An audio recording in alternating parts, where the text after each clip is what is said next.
दुनिया में चोरी की अनगिनत दास्तान, अनगिनत कहानियां हैं, बहुत सारे रोंगटे खड़े कर देने वाली कहानियां हैं, बहुत सारी हैरान कर देने वाली कहानियां हैं। लेकिन आज की जो कहानी है, उस कहानी में जो चोर हैं और फिर चोरी के बाद जो होता है, मुझे नहीं लगता कि मैंने ऐसी कभी कहीं कहानी सुनी या फिर किसी को सुनाई। 1993 की बात है। कहानी की सरजमीन है नेपाल, नेपाल का काठमांडू जो राजधानी है उनकी। 1993 मुझे याद है कि तब पूरी दुनिया में इतनी ज़्यादा सिक्योरिटी और सुरक्षा एयरपोर्ट पे भी नहीं हुआ करती थी, क्योंकि तब शायद टेररिज्म अपने पीक पे नहीं था, 9/11 हुआ नहीं था। 9/11 के बाद ही लोगों ने ये जाना कि एयरपोर्ट और एयर जो प्लेन है वो कितना ख़तरनाक हो सकता है किसी टेररिस्ट अटैक के लिए। और नेपाल वैसे भी बड़ा इस मामलों में, माओवादियों का छोड़ दूँ तो अपना पीसफुल, दुनिया भर के सैलानी टूरिस्ट वहाँ घूमने आते और कैसीनो में जुआ खेलते। अपने इंडिया के आसपास के करीबी सबसे जो है देश नेपाल ही है। बहुत सारे इंडियन भी जाते हैं वहाँ कैसीनो में। मुझे नेपाल के कई कैसीनो को देखने का मौका मिला है। तो वहाँ के सबसे बड़े कैसीनो में से एक कैसीनो, उसका नाम था रॉयल कैसीनो। बहुत सारे लोग यहाँ खेलने के लिए आते थे, लेकिन इन सब का भी एक सीज़न होता है। जैसे क्रिसमस, न्यू ईयर, ऐसे मौक़ों पर लोग बड़ी तादाद में आते हैं कैसीनो में। तो सबसे ज़्यादा जुआ खेलने के लिए सबसे ज़्यादा कमाई उसी दौर में होती है। मतलब कई 100 करोड़ रुपए, वो भी फॉरेन करेंसी में, डॉलर वॉलर में वहाँ ज़्यादा खेल होता है, क्योंकि नेपाली करेंसी की वैसे चूँकि वैल्यू नहीं है बाहर में, तो आमतौर पर जो डॉलर है उसी की मान्यता है, उसी में वहाँ पर उस कैसीनो में आप जाइए और खेलिए, एक्सचेंज कीजिए अपना करेंसी डॉलर में। तो इस कैसीनो की इस कमाई के बारे में कुछ चोरों को पता चला, और उन्हें यह भी पता चला कि इस कैसीनो में सबसे ज़्यादा पैसे कब होते हैं। उन्हें यह भी पता चला कि इस कैसीनो की कमाई के पैसे कितने दिन में या कितने घंटे में बैंक तक पहुंचा दिए जाते हैं। अब बैंक में जाकर लूटना मुश्किल है। तो जब ये सारी चीज़ें पता चली तो उन्होंने कहा कि हमें तब इस कैसीनो को लूटना है जब सारे पैसे इस कैसीनो के अंदर हों और बैंक ना जाए। और ऐसे कौन कौन से मौके हैं जब कैसीनो के अंदर वो पैसा कुछ दिनों तक रखा हो। तो पता चला न्यू ईयर, 31 दिसंबर की नाइट सबसे ज़्यादा भीड़, सबसे ज़्यादा कमाई। उसके बाद 1 जनवरी को छुट्टी, बैंक बंद। तो अगले दिन भी सारे पैसे उसी कैसीनो के में एक बेसमेंट है, और उस बेसमेंट में एक तिजोरी है, और उस तिजोरी में सारे पैसे रखे जाते हैं। यानी 24 घंटे हैं चोरों के पास उस कैसीनो में जाकर चोरी करने के लिए। अब ये बेसिक जानकारी सारी इकट्ठा हो गई। अब प्लान को ज़मीन पर उतारना था। 1993 जून का महीना, 6 चोर काठमांडू पहुंचते हैं। काठमांडू जाने के बाद उन्हें मालूम है कि उनका शिकार कौन सा कैसीनो है। उसी रॉयल कैसीनो के पास अब वो एक रिहायशी घर ढूंढते हैं किराए पे, पर घर ऐसा हो कि थोड़ा आलीशान, पता चले कि इस घर में रहने वाले लोग रईस हैं, अमीर हैं। इत्तेफाक से एक बंगला खाली था। उन्होंने बंगले का किराया पूछा, जितना किराया था उन्होंने उससे ज़्यादा ही दे दिया, मोल तोल कुछ किया नहीं। बंगले वाला भी खुश, उसने कहा चलो इतने पैसे मिल रहे हैं। 6 लोग थे ये, 6 के 6 को वो बंगला किराए पर दे दिया गया। अब ये 6 वहीं अपना बंगले में रहते, पार्टी करते, शाम को घूमते, इधर उधर जाते, बाकी कैसीनो में जुआ खेलते, लेकिन उस कैसीनो में नहीं जाते जहाँ इनको जाना था। उससे पहले धीरे धीरे वक्त बीता। अब जानबूझकर उस कैसीनो में इनमें से कोई नहीं गया था, लेकिन इनकी सारी नज़र उस कैसीनो की हर गतिविधियों पर रहती थी। इन्होंने पता करना शुरू किया कि उस कैसीनो में कितने स्टाफ हैं, कितने सिक्योरिटी गार्ड हैं, क्या क्या चीज़ें हैं वहाँ पर।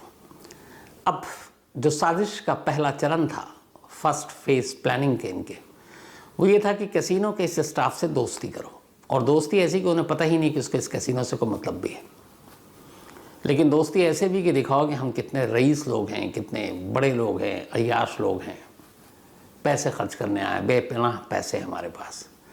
अब इन्होंने एक एक कर उस कैसीनो के स्टाफ को अपने बंगले पर बुलाकर दावत देनी शुरू कर दी जैसे ऐसे गए, उनको पता सब कुछ नज़र रखे हुए हैं, कौन कहाँ रहता है, क्या करता है। अब कहीं सिगरेट पीते हुए कहीं कैसीनो के बाहर कोई टकरा गया, हाय हेलो हुआ, बोला आप हमें अच्छे लगे, आइए कभी हमारे पास। अब वो सब भी मुलाजिम, एक मुश्त एक बंधा हुआ तनख्वाह उनकी,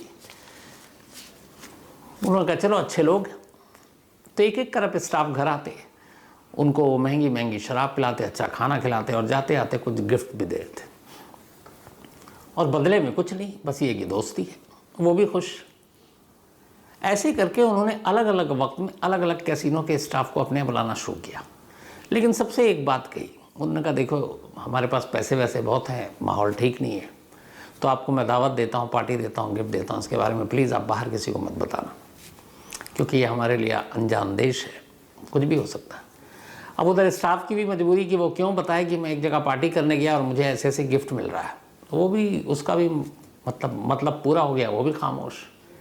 और इसी खामोशी का फ़ायदा उठाकर धीरे धीरे उन्होंने जितने मेन स्टाफ थे उन सबको अलग अलग मौक़ों पर घर बुलाया, उनसे दोस्ती की, पार्टी की, गिफ्ट दिया, एक तरह से उनका भरोसा जीत लिया। और उन्हें भी ये पता है कि यार ये बुलाता है, खिलाता पिलाता है, गिफ्ट देता है और हमसे कोई काम तो कराता नहीं, ना पूछता है, ना कोई जानकारी। और ये लोग कैसीनो के बारे में कोई बात नहीं करते, बल्कि जो स्टाफ आता अगर वो बताना भी चाहता तो ये कहते हैं हमारा इसमें इंटरेस्ट नहीं है। धीरे धीरे वक्त बीता, कैसीनो के सारे स्टाफ के साथ इनकी ठीक ठाक दोस्ती हो गई। आधी जानकारी कैसीनो के बारे में पहले मिली। अब दूसरा फेज़ ये था कि कैसीनो की इनसाइड पूरी जानकारी ली जाए। अब इनसाइड जानकारी लेने के लिए क्या, तो अंदर जाना पड़ेगा। पहले स्टाफ का भरोसा जीता, कुछ दिन का गैप रखा, फिर उसके बाद ये कैसीनो में दाखिल हुए और जाके यूं ही नॉर्मल खेला। 6 लोग थे, 1-2 लाख रुपए जीते, 1-2 लाख रुपए हारे। अब वहाँ स्टाफ सब देख रहा और पहचान रहा कि ये तो वही लोग हैं, इन्होंने भी मुस्कुराया, हाय हेलो हुआ, लेकिन बहुत नॉर्मल आकर खेले। हारे तो कोई बात नहीं, उठ के चले गए, और जीते तो वो पैसा जो है उन्होंने वहीं स्टाफ में बांट दिया। अब स्टाफ को भी लगा इतने अमीर लोग हैं यार, इनके लिए 2-3 लाख रुपए क्या बात है। जीत की रकम इन्होंने उड़ा दी, या तो कहा कि मेरी तरफ से खाना, मेरी तरफ से ड्रिंक। अब लेकिन इस दौरान में उन्होंने अंदर आकर कैसीनो की एक एक करके सारी जानकारी हासिल करनी शुरू की। मैनेजर कहाँ बैठता है, इनका तिजोरी कहाँ है।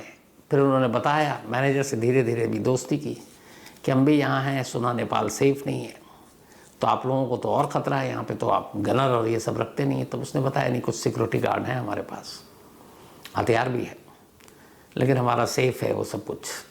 तो बातें करके भरोसे में ले लेकर सबसे जानकारी उन्होंने हासिल करनी शुरू कर दी।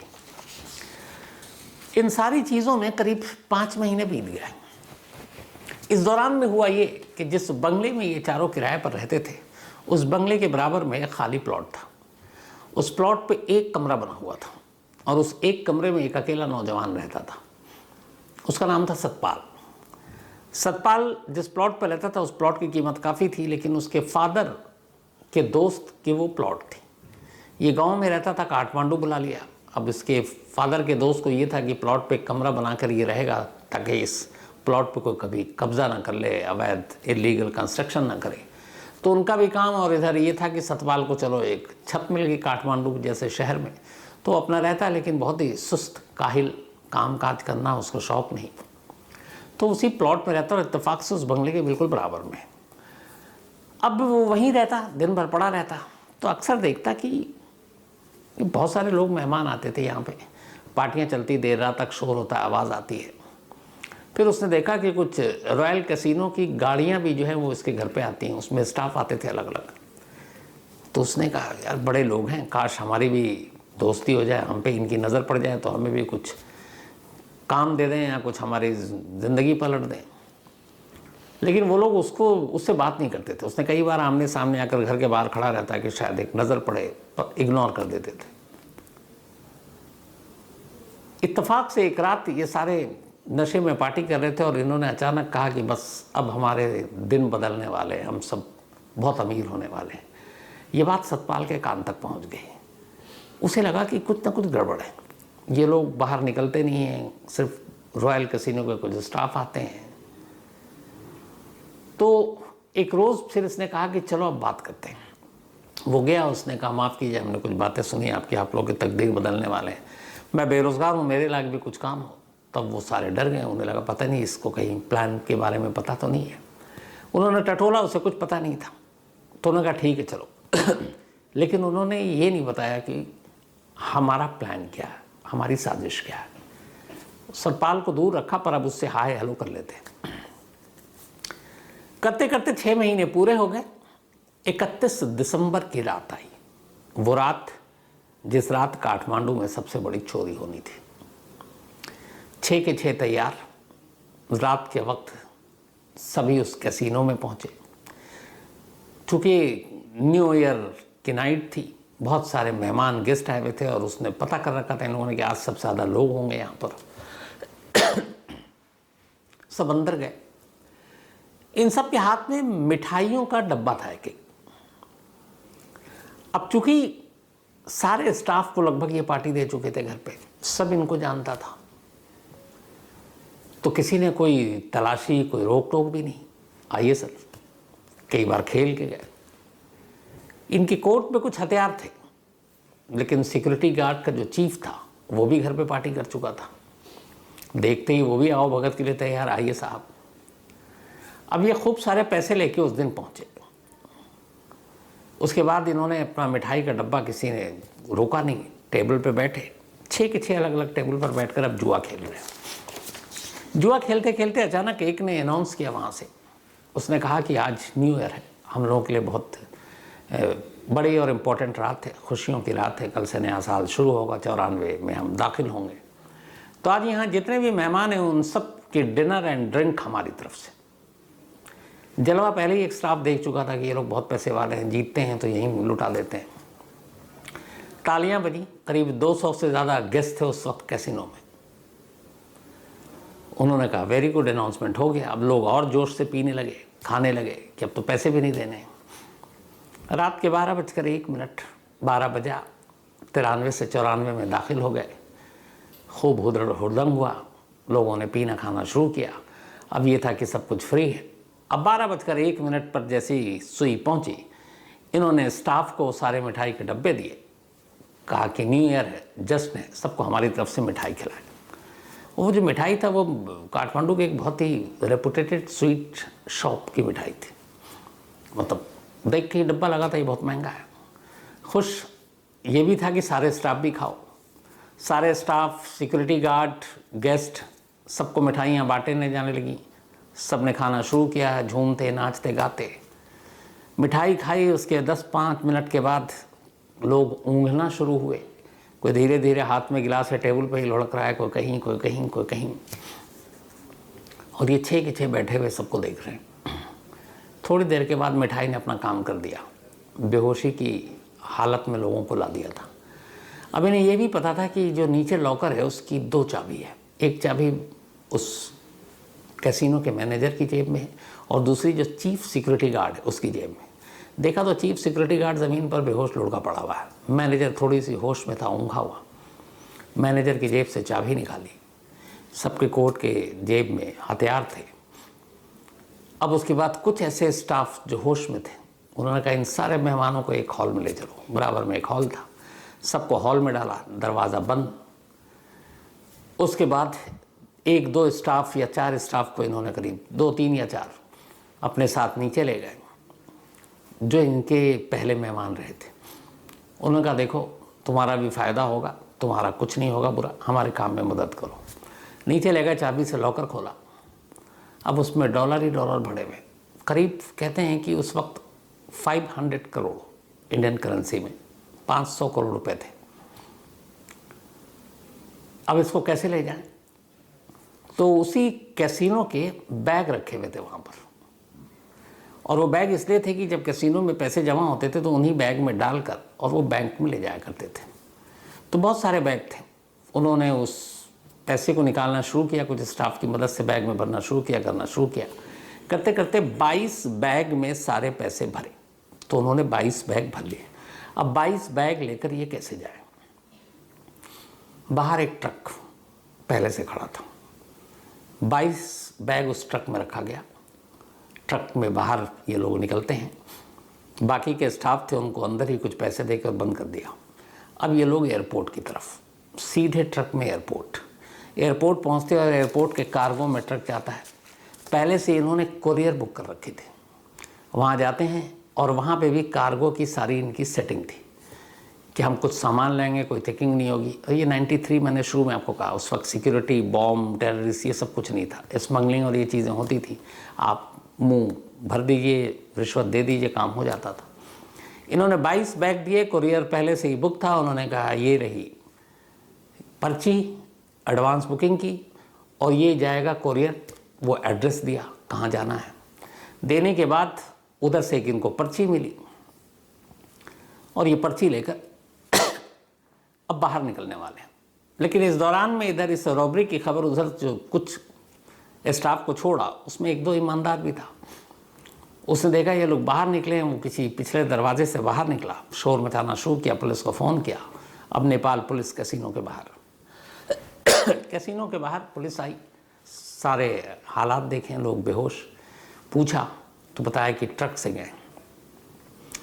रास्ते में नेपाल पुलिस ने और लोगों से पता किया कि ट्रक किधर गया, तो पता चला एयरपोर्ट के रूट पर। अब नेपाल पुलिस की टीम एयरपोर्ट पहुंच गई, एयरपोर्ट को घेर लिया। जैसे ही एयरपोर्ट पहुंचे तब तक इधर इन चोरों को पता चला कि नेपाल पुलिस आ रही है। इन्होंने बैग कुरियर कर दिया था, सारे निकाल लिए थे। वापस आनन फानन में ये ट्रक पर बैठे, ट्रक को अभी लेके फिर से तेज़ रफ्तार में भागने लगे, झांसा देने के लिए, ताकि पुलिस को लगे कि ये हमें देखकर भाग रहे हैं। अब ये भागते गए और पुलिस पीछा करती गई, लगा कि कहाँ तक भागेंगे, पकड़ लेंगे। तभी ट्रक एक पुल पर पहुँचा, नीचे नदी थी। इन लोगों ने ट्रक को नदी में गिरा दिया। नदी में गिरा, चोर बाहर खुद नदी में गिरे, तैरने लगे। पुलिस की टीम पहुँची, गोताखोरों को बुलाया गया, नाव बुलाए गए, क्रेन बुलाई गई। इसके बाद थोड़ी सी मशक्क़त के बाद 6 के 6 चोर पकड़े गए। अब ट्रक की बारी थी, ट्रक खोला गया, ट्रक खाली, ट्रक में कोई पैसा नहीं। अब पुलिस हैरान, पैसे कहाँ गए। अच्छा, इन सारी चीज़ों में जो ट्रक जब पलटा, अभी तक पुलिस को यही है कि इस ट्रक में पैसे हैं जो कैसीनो से लूटे गए हैं। ये ट्रक नदी में है, 6 चोर पकड़ लिए गए हैं, बस इस ट्रक को बाहर लाना है, खोलना है और सारे पैसे हमारे पास हैं। ये 31 दिसंबर की रात को हुआ। ये लोग सुबह निकले थे और अब शाम हो गई थी 1 जनवरी की। मतलब करीब 12-14 घंटे बीत चुके थे इन्हीं ट्रक को निकालने और क्रेन से। मेहनत लगता है। शाम होने के बाद जब ट्रक बाहर आया, ट्रक को खोला गया, तो पुलिस की आंखें फटी रह गई, क्योंकि ट्रक के अंदर कुछ था ही नहीं। अब पुलिस ने पूछना शुरू किया, वो मुंह न खोले। सारे पैसे गए कहाँ, पुलिस को ये पता ही नहीं और वो अपनी बात बताने को तैयार नहीं। इधर ये सारी चीज़ें चल रही है, उधर सतपाल जो है उसकी कहानी दूसरी है। वो शख्स 31 दिसंबर को उसे लग रहा था कि ये लोग कुछ करने वाले हैं। जब रात को ये कैसीनो जाने के लिए तैयार हुए तो वो चुपचाप उनके पीछे पीछे चलना शुरू कर दिया। वो कैसीनो तक गया, कैसीनो के अंदर नहीं गया, वो बाहर इंतज़ार करने लगा कि आज देखता हूँ ये क्या कर रहे हैं। उसे मालूम नहीं था क्या होना है। वो कैसीनो के बाहर देर रात तक खड़ा रहा, क्योंकि वो बाहर निकले नहीं। अचानक देर रात उसने देखा कि एक ट्रक, फिर देखा उसने वो 6 के 6 लोग, 22 बैग ट्रक में है और वो बैठ रहे हैं। उसे लगा ये क्या मामला है। उसके बाद वो ट्रक चला गया और ये परेशान कि हुआ क्या है। खैर, इसके बाद उसको अगले दिन पता चला कि एक ट्रक ये लुट गया, चोर नदी में पकड़े गए। वो फिर लोकेशन पे गया तो वहाँ उसको पता चला कि ट्रक तो खाली था। इधर ये पता चला 22 बैग में पैसे थे, तो कुछ समझ में नहीं आया। तभी उसे ये भी पता चला कि ये लोग एयरपोर्ट की तरफ गए थे, लेकिन फिर पुलिस को देख के एयरपोर्ट की तरफ से मुड़ गए। जो काम पुलिस का था वो सतपाल कर रहा है। वो पहुँच गया एयरपोर्ट की तरफ, कार्गो पता करने के लिए, लेकिन उसे कोई जानकारी नहीं मिली। वो पता करना अपने लेवल पे, कोई प्लेन उड़ गई, क्या हुआ, कोई जान। अब वो वापस आया। अब उसका दिमाग चल रहा है कि पैसे हैं नहीं ट्रक में, ये लोग पुलिस के कब्जे में हैं, 22 बैग गायब है। वो गया तो कहाँ गया, उसे और कुछ सूझ नहीं रहा है। उसने कहा कि कुछ नहीं होगा तो कुछ ज़रूर। अब उसने कहा कि मैं इसी बंगले के बराबर में उसका प्लॉट था, तो दिन रात उसी बंगले के बाहर ही रहता, काम तो कुछ करता ही नहीं था। उसे पता नहीं किसका इंतज़ार था। 3 दिन बीते। 3 दिन के बाद अचानक एक डाकिया आया। डाकिया जब आया तो उसने घंटी बजाई बंगले की। ये देख रहा है वापस आया, डाकिया मुड़ के जाने लगा तो उसने पूछा क्या हुआ। उसने कहा मैं 1-2 बार और आया था, घंटी बजाई, घर में कोई है नहीं, इनके लिए डाक है, एक लिफाफा था। तो उसने कहा हाँ मैं यहीं रहता हूँ, बाकी सब बाहर गए, दे दीजिए मुझे। उसने रिसीव किया, वो लिफाफा ले लिया। अब वो इस इन्वेलप को खोलता है। जब उस इन्वेलप को खोलता है तो देखता है कि अंदर एक कार्गो की पर्ची है, और पर्ची में ये था कि आपने जो कुरियर बुक कराया है वो कुरियर का सामान, मतलब जहाँ जो एड्रेस है वो वहाँ पहुँच जाएगा, बाकी आप आकर अपनी बाकी चीज़ें जो कागजी कार्रवाई है वो पूरी कर लीजिए। ये पढ़ता है और सीधा जो एड्रेस था जहाँ जाना था, कार्गो पहुँचता है। कार्गो में उस कुरियर कंपनी के काउंटर पर जाता है, पर्ची दिखाता है।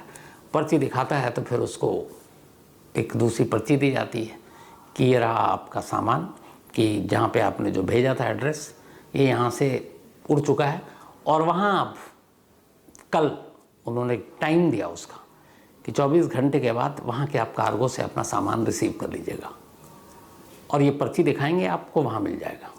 और वहाँ का एक एड्रेस भी था। अब वहाँ कहाँ? जब ये गया तो उसने देखा कि कार्गो कंपनी ने दिया, उसमें ये था कि ये 22 बैग हैं, और इन बैग को कार्गो से भेजा गया। कहाँ? जमैका, वेस्ट इंडीज़ का एक इलाका है। जमैका का एक पता था, और उसी पते पर उसको बैग को भेजा गया था। अब जब इसने ये देखा, इसने पता नहीं इधर उधर से कहाँ जुगाड़ किया, उसके बाद फ़्लाइट पकड़ी, जमैका पहुँच गया। जमैका जाने के बाद अब इसके पास वो पता है और कार्गो की कंपनी है। तो पहले तो उसने कहा कि उस पते पे पहुँचते हैं, क्या पता बैग पहुँच गया हो तो सारा काम गड़बड़ा जाएगा। वो उस पते पे पहुँचा, तो जिस पते पर पहुँचा वो पता जो था वो एक घर का था, और उस घर में सिर्फ एक अकेला बुज़ुर्ग रहता था। उसे जाकर पूछा कि कुछ कार्गो और ये कुछ आया था हमारे यहाँ। बुज़ुर्ग ने कहा नहीं। बुज़ुर्ग बेहद बूढ़ा और अकेला। उसने कहा चलो शुक्र है कि कोई आया नहीं। अब वो उसी घर के पास रहने लगा। इसके बाद एक रोज़ अचानक एक डाकिया आया वहाँ भी कि आपकी ये पर्ची है, ये कार्गो है, सामान आया हुआ, ले लीजिए। ये पर्ची इसने खुद रिसीव की, उसको लेकर एयरपोर्ट गया। एयरपोर्ट जाकर वो पर्ची दी, इसे 22 बैग दिए गए। वो बैग लिया। उसके बाद से सतपाल कहाँ कोई नहीं जानता। इधर 6 के 6 नेपाल पुलिस के कब्जे में। पुलिस ने उनसे तमाम पूछताछ कर ली, उन्होंने कुछ कहा नहीं, जेल भी भेजा। फिर ये कहा तुम सच बताओगे तो सज़ा कम हो जाएगी। आखिर में 6 के 6 टूट गए और उन्होंने बताया कि हमने ऐसे ऐसे किया था, और हमने ऐसे उसको जमैका कोरियर किया था। पूछा क्यों किया था, तो उन्होंने कहा कि हमने सारी प्लान कर रखी थी।